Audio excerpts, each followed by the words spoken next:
नमस्कार, मैं रघुनाथ प्रसाद। 24 जून 2024 को निर्वाचित लोकसभा सांसदों का शपथ ग्रहण शुरू हुआ। माननीय प्रधानमंत्री जी और माननीय गृह मंत्री जी के शपथ ग्रहण समारोह के समय श्री राहुल गांधी जी सहित विपक्ष के सारे नेताओं ने संविधान की प्रति लहराई।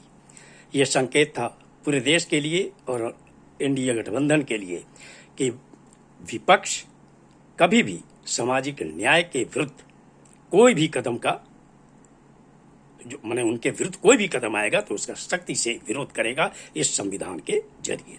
और इस संविधान में किसी को भी छेड़छाड़ करने की इजाजत नहीं होगी। विपक्ष सदा उसे बचाने के लिए खड़ा रहेगा।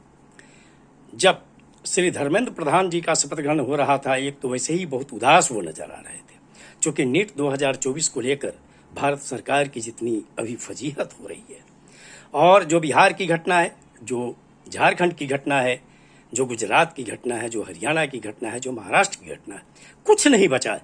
यह स्पष्ट हो चुका है कि नीट 2024 के पत्र लीक हो गए थे 5 मई के पहले और उसे हटाया गया। करोड़ों करोड़ रुपए का खेल हुआ है इस परीक्षा में। कल मैं एक चैनल पर सुन रहा था, अखिल भारतीय विद्यार्थी परिषद के सेक्रेटरी श्री विनोद सोलंकी जी का।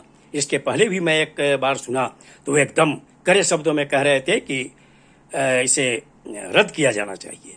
एक और सेक्रेटरी एक दिन एक चैनल पर थे तो उन्होंने कहा कि एबीवीपी का भारतीय जनता पार्टी से कोई संबंध नहीं है। पता नहीं क्यों आप भागते हैं सच्चाई से।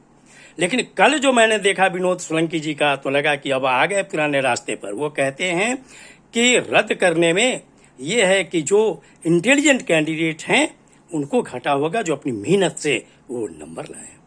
मैं यहाँ पर ये कहना चाहूँगा कि पूरा देश इस बात को समझ रहा है कि इसमें चूंकि बड़े पैमाने पर घोटाला हुआ है और इससे बचना चाह रहा है शिक्षा मंत्रालय, और ये होने वाला नहीं है।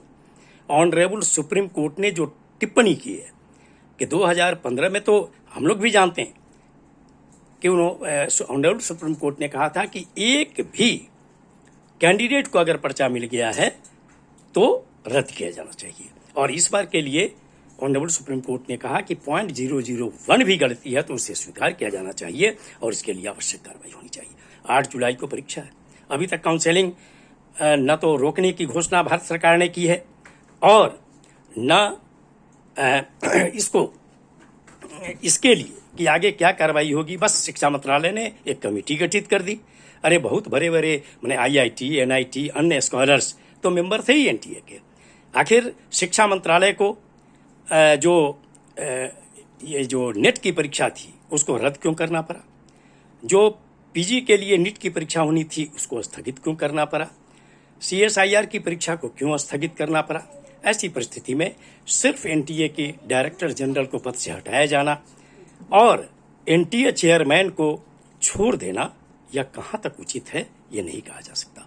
और कल मैंने देखा कि आज 25 जून, चूंकि 25 जून 1975 को आपातकाल लगा था और भारतीय जनता पार्टी कब तक उस आपातकाल को लेकर कांग्रेस के विरुद्ध बोलती रहेगी। ये देश जानता है कि श्रीमती इंदिरा गांधी जैसी सशक्त नेता को उस एक गलती के लिए सत्ता से बाहर होना पड़ा था और उन्हें चुनाव में हार का मुंह भी देखना पड़ा था और कांग्रेस पार्टी को इसकी काफी हानि हो चुकी है लगातार वर्षों में।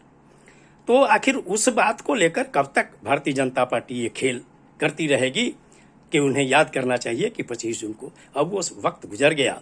आपने जो वर्ष 2014 से लेकर 2024 तक किस तरह सरकार चलाई, किस तरह की कार्रवाइयाँ हुई विपक्ष के विरुद्ध और किस तरह से संसद चला, ये पूरा देश जानता है।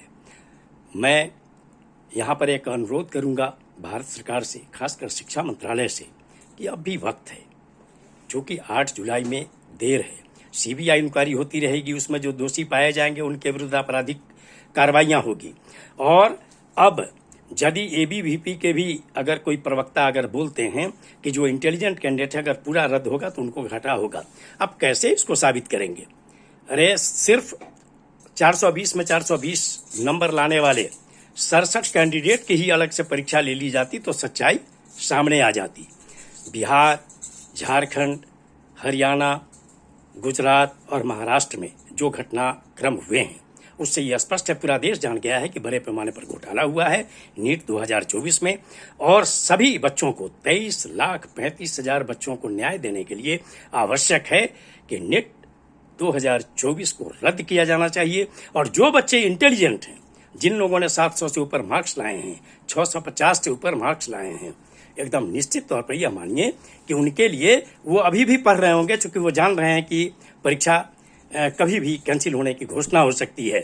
ऐसी परिस्थिति में वो लोग पढ़ भी रहे होंगे और जब एकदम फ्रेश एग्जाम होगा पूरी चुस्ती के साथ, तो वो सारे बच्चे जो इंटेलिजेंट हैं उन्हें उतने ही मार्क्स आएंगे जिनके लायक हैं वो।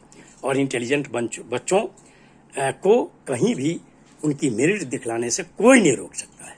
लेकिन जो घोटाले से आ गए हैं, अगर पूरे तौर पर परीक्षा रद्द नहीं हुई, चुन चुन कर छात्राओं पर कार्रवाइयाँ हुई, तो बहुत ऐसे बच्चे होंगे जो घोटाले के साथ जो क्वेश्चन लीक की घटना घटी है, उनको क्वेश्चन मिला होगा, पैसे का खेल हुआ होगा, वो अगर डॉक्टर बन जाते हैं तो वो इस देश के लिए बहुत बुरा होगा। और न केवल एनटीए की बदनामी हो रही है, वरन जितने भी परीक्षा से संबंधित एजेंसियां हैं सभी की बदनामी होगी। इसलिए पुनः भारत के शिक्षा मंत्रालय से अनुरोध है, भारत सरकार से अनुरोध है कि जल्द से जल्द सीबीआई इंक्वायरी चलती रहे। आगे की परीक्षाओं के लिए जो कमेटी बनाई गई है 7 सदस्यीय, वो अपनी जांच करके रिपोर्ट दे, ताकि आगे से चाहे केंद्र सरकार की परीक्षाएं हो, राज्य सरकार की परीक्षाएं हो, चाहे नौकरी की हो या किसी हायर एजुकेशन में एडमिशन का हो, उसमें पूरी पवित्रता के साथ परीक्षा हो, वो कार्रवाई हो। लेकिन नीट 2024 चूंकि अब एकदम विवादास्पद हो गया है, और यदि ये रद्द नहीं होता है तो पूरे देश को आश्चर्य होगा। और जो मेधावी छात्र हैं उनके साथ जो किसानों, गरीबों के बच्चे हैं जो बहुत मेहनत के साथ पढ़ कर आए हैं, उनके साथ तो पूरी तरह अन्याय हो जाएगा।